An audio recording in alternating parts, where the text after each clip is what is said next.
Maya-mayabang, anak. Ipag-aralan tayo ngayon ni yapi ni letrang M. Mumunang dili, pag-aralan tayo pa mo ng makananin yung susulat, iletrang M. Iletrang M, atin niyang straight line, slant line, at straight line. Yapi ni imami M, mama.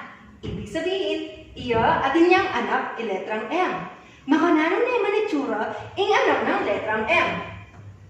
Straight line, red, blue, natin, curve line. Yapin ni I, baby M. Nalaya ulit letter ni anak, letrang M. Tama. Ngayon naman, pag-aralan tayo, ing tunog ng letrang M. Naluwi-waya ing tunog ng letrang M. Atin pong ikwento. Potong magluto yung fried chicken ni mama mo. Abaw mo iti. Nanong sabihan mo? Mama, kabang na naman ng manok? Ing tunog ng letrang M, itang sinabi mo, mama, kabang na ng manok. Ing tunog ng ulit letrang M,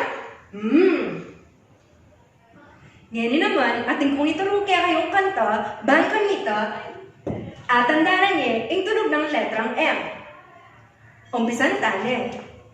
Yakoy letrang M, yakoy letrang M, letrang M, letrang M,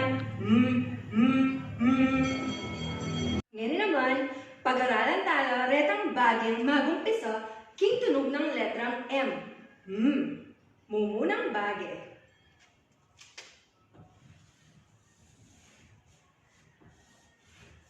Nanulinig din drawing ko? Tama? Mangga. Ing mangga, magumpisaya king letrang M. Mangga. Kadwa.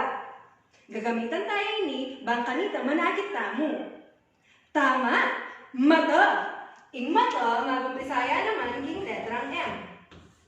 Tingnan ko yata.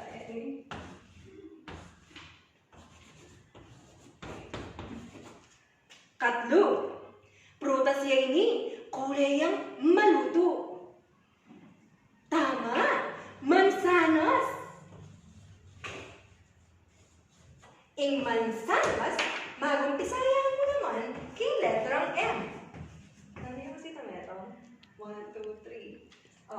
Kapat. Ing kulay na nini, kulay yang dilok. Kakanantaya mo naman. Tama. Mais. Tama na niya yung drawing, mais.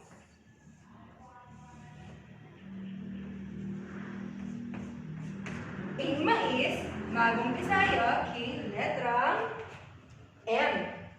Basta talang pasibayo. Letrang M. Mangga. Mata. Mansanas. Mais.